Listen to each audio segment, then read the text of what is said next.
आंखें हैं या बटन, इतना महंगा डिनर सेट तोड़ दिया। माँ जी वो गलती से मेरे हाथ से गिर गया। हाँ, 3 साल हो गए फिर भी एक काम ढंग से नहीं कर सकते। माँ, इतनी छोटी सी बात के लिए आपको हाथ नहीं उठाना चाहिए था। थप्पड़ ही मारा है, गोली नहीं मार दी जो तुम इतना ओवर रिएक्ट कर रही हो। ओवर रिएक्ट तो आप कर रही हैं, मैं नहीं। चुप रहो, अपने इस फटीचर पति के लिए मुझसे बहस मत करो। जाने दो नैना, गलती मेरी ही थी।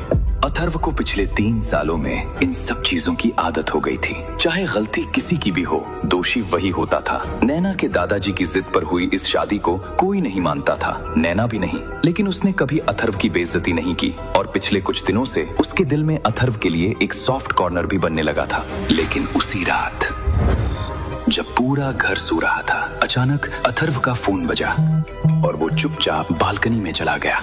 हाँ बोलो, ऐसा क्या इम्पोर्टेंट है? सर, दुबई वाले क्लाइंट्स मान नहीं रहे। वो कह रहे हैं कि डील पर फाइनल साइन आपके साथ।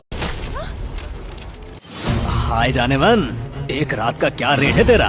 देश के सबसे बड़े बिजनेस टाइकून के बेटे अमन सिन्हा की ये बात सुनकर नैना के पैरों तले जमीन खिसक गई।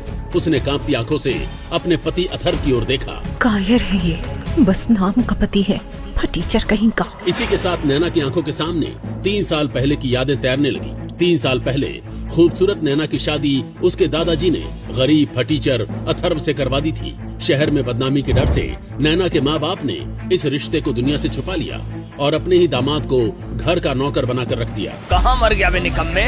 कामचोर, फटीचर कहीं का। 3 सालों से वो गालियाँ सहते हुए बस घर के काम कर रहा था, सिर्फ इसलिए ताकि अपने प्यार नैना के करीब रह सके।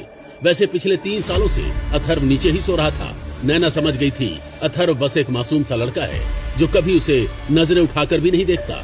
लेकिन वो ये नहीं जानती थी नैना के सो जाने के बाद वो उसे